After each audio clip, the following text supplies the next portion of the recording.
Guys ये video बनाना बहुत ही ज्यादा इंपॉर्टेंट था। लाखों स्टूडेंट कब से वेट करते सीटेट के एग्जाम की, जिसका नोटिफिकेशन फाइनली आउट हो चुका है और आप सभी को पता है इसकी एग्जाम डेट क्या है, 8 फरवरी की। बट इसके पहले मैं बता दूं प्रैक्टिस कहाँ से कैसे करनी है। आपको लिंक डिस्क्रिप्शन में मिल जाएगा, कमेंट बॉक्स में मिल जाएगा और मैंने साइड में बता दिया कैसे यहाँ पे आप ओपन करके बुक ले सकते हो, क्योंकि बिना अच्छे गाइड के हम कुछ भी नहीं कर सकते। और ये वाला सीटेट हमारे लिए बहुत अच्छी अपॉर्चुनिटी है, क्योंकि आपको पता है सीट केवीएस की वैकेंसी आई, बट वो स्टूडेंट्स केवीएस नहीं दे सकते जो सीटेट क्वालिफाई नहीं है। एनवीएस केवीएस दोनों को मर्ज करके वैकेंसी आई है। तो अब बात करते हैं बुक की, जो कि मोस्ट इंपॉर्टेंट चीज है। आपको प्रत्येक शिवालिक सर की एग्जाम कार्ड की, अग्रवाल की बुक आपको मिलेगी। हमारे लिंक पे आप क्लिक करना और फिर वहां से खरीद लेना। उसमें क्या है मेन चीज है, आपको प्रीवियस ईयर के सेट मिल जाएंगे। आपको पता चल जाएगा कैसे आपके पिछले क्वेश्चंस आए, उसके अकॉर्डिंग आपको प्रैक्टिस करनी है। इसके अलावा इसमें आपको स्टडी गाइड मिलेगी, स्टडी बुक, जैसे कि एक एक चैप्टर वाइज आप जो भी पढ़ना चाहो। जैसे अगर आपको प्रैक्टिस सेट लेना है तो प्रैक्टिस सेट वाली बुक ले सकते हो। आपको अगर स्टडी करना है थ्योरी वाइज, तो अभी तो 8 फरवरी एग्जाम में काफी ज्यादा टाइम है हमारे पास। पूरा दिसंबर, पूरा जनवरी, 2 महीना और एक अच्छी रणनीति से हम लोग सीटेट क्वालिफाई कर सकते हैं। तो आई थिंक ये बुक बेस्ट है आपके लिए, जो मैं आपको सजेस्ट कर रही हूँ। पेपर 1 की तैयारी कर रही हो या पेपर 2 की तैयारी कर रहे हो, 1 to 5 जूनियर आपको बेस्ट स्टडी मटेरियल मिल जाएगा आपको। और ये बुक मैंने खुद देखी है, मुझे बहुत अच्छी लगी, मैंने ऑर्डर कर दिया है। अब आपकी बारी है, फटाफट से जाओ, लिंक पे क्लिक करो। और ऑफर चल रहा है 27 नवंबर से 7 दिसंबर तक। तो बुक का प्राइस बहुत ही ज्यादा कम हो चुका है, आप लोग खुद ही देख सकते हो। तो अभी बाय करने में ज्यादा फायदा है। केवीएस के एग्जाम से रिलेटेड तो बहुत ज्यादा कंफ्यूजन है इस चीज को लेकर के, फॉर्म फिलिंग को। और सबसे बड़ी चीज जो अब पता चली, जैसे कि हम ओबीसी हैं और ओबीसी का जो सर्टिफिकेट है वो हमारा स्टेट गवर्नमेंट का बनता है। बट केवीएस के फॉर्म में ऐसा लग रहा है, मतलब मुझे मेरी फ्रेंड ने बोला है कि सेंट्रल गवर्नमेंट का आपके पास सर्टिफिकेट होना चाहिए फिर फॉर्म भरेंगे। अगर आपका बन रहा है सर्टिफिकेट तो ठीक है, अगर नहीं बन रहा है सर्टिफिकेट तो भर दो, फॉर्म भर दो स्टेट का लगा के, या फिर बाद में एफिडेविट दे दिया जाएगा, या फिर आप जनरल से फाइट करो। 2 ऑप्शन है, बट ये दोनों ऑप्शन आपका एकदम लास्ट के लिए, जब कोई ऑप्शन नहीं होगा। पहले तो फर्स्ट प्रायोरिटी आपकी यही होनी चाहिए। मेरी भी यही होगी कि मैं लेखपाल से ऐसे करके ऑनलाइन रजिस्ट्रेशन करा के सबसे पहले सेंट्रल का ओबीसी का सर्टिफिकेट बनवाओ। और आप लोग को केवीएस से रिलेटेड एक अपडेट देनी थी फॉर्म फिलिंग को लेकर के। फॉर्म भरे जा रहे हैं, जिन्होंने पीआरटी का फॉर्म भरा है प्लीज़ कमेंट में ज़रूर मुझे बताना कि आपने पीआरटी का फॉर्म फिल कर लिया है, क्योंकि गोल्डी फॉर्म भर रही थी, पीआरटी का तो फॉर्म भरा नहीं जा रहा है। कुछ पता नहीं क्यों इनकम्प्लीट हो रहा है। जैसे मतलब डिग्री पे आप डीएलएड डालते हैं तो लास्ट में जाके नहीं हुआ है फाइनल। तो इसी चीज़ को लेकर के काफ़ी ज़्यादा वो था कि चलो अभी किसी का फॉर्म नहीं भरा गया, फ्रेंड लोगों में भी।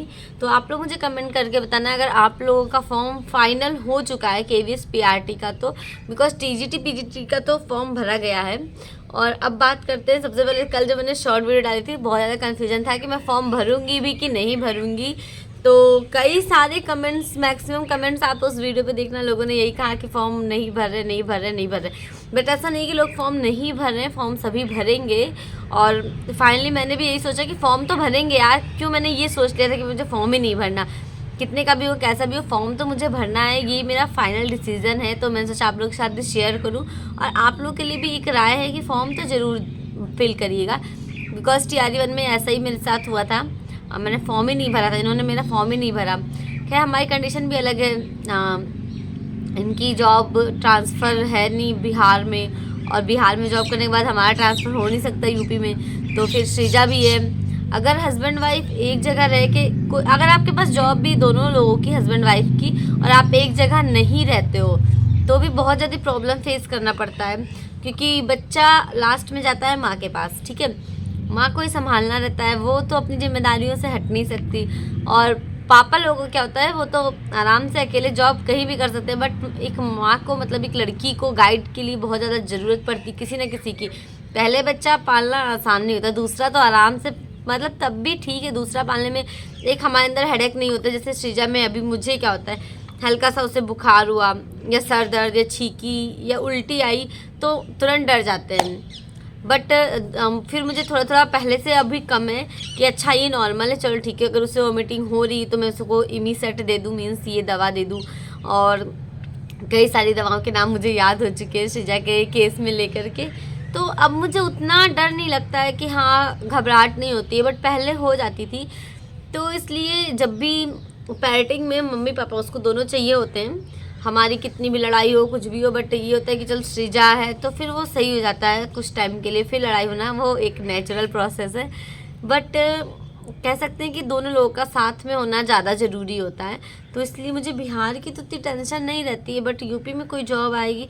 मैं फॉर्म तो केवीएस का भर रही हूँ, बट मेरा मेन फोकस केवीएस नहीं है, अब वो चेंज हो चुका है। अब मुझे लगता है कि मैं या तो खुद का बिजनेस करूँगी स्टार्ट, और बिजनेस क्या स्टार्ट करना है वो भी मैंने सोच लिया है। अगर मेरी जॉब नहीं लगती तो यूपी में अपने घर जाके, और या फिर यूपी में जॉब लेनी है, वो भी अपने घर के आसपास, लखनऊ के आसपास जॉब हो, बहुत बेस्ट है।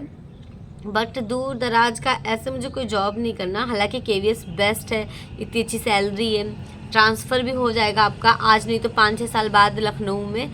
बट केवीएस निकालना मेरे बस का भी तो होना चाहिए।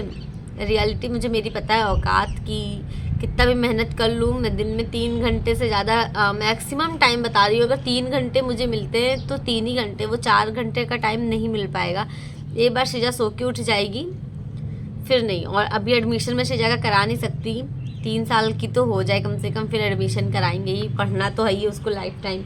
अब अपने लिए क्यों, है ना, हर चीज़ वो करना। तो यही सब चीज़ के साथ साथ बस फॉर्म तो फिल करिए, आप सब लोग करिए, मैं भी करूँगी, फॉर्म भरूँगी। बट जो मेरा मेन फोकस रहेगा वो कुछ और रहेगा, अलग के एग्ज़ाम रहेंगे। तो बस सबसे बड़ी बात जो भी दिक्कत आ रही फॉर्म फिलिंग में, वो इसलिए मैंने फॉर्म ही नहीं भरा। और सेंटर को लेकर के मुझे ये नहीं समझ आ रहा मैं यहाँ पे रह के तैयारी करूँ तो यहाँ पे एग्ज़ाम दूंगी, बट मेरी दोस्त की शादी आ गई है 29 तारीख को, और मुझे उसकी शादी में जाना ज़रूरी है क्योंकि वो मेरी बचपन की दोस्त है, नर्सरी क्लास वाली। तो उसकी शादी के लिए मुझे घर जाना पड़ेगा, तो जो एग्ज़ाम सेंटर रहेगा वो मुझे घर का डालना पड़ेगा। तो अभी जो लोगों ने फॉर्म भरा है ना, वो ये बताना है कि सेंटर पूछ भी रहा है या नहीं पूछ रहा है। बिकॉज अगर सेंटर नहीं पूछ रहा है तो वो तो अपने घर के पास, होम डिस्ट्रिक्ट के पास सेंटर देगा, तब तो मैं वहाँ रहूँगी तो ठीक है। फिर घर जाऊँगी, जब पेपर दे के फिर आऊँगी वापस पंजाब। तो ये मेरा डिसीजन है। अब बाकी आप लोग मुझे जल्दी जल्दी फाइनल कमेंट करके बताओ फॉर्म को लेकर के भी, और इस चीज़ को भी कि मैं घर रहूँ या यहाँ रहूँ, कैसे क्या करूँ। ओके बाय गाइस, मिलती हूँ आपसे अगली वीडियो में, तब तक के लिए चैनल को सब्सक्राइब करना।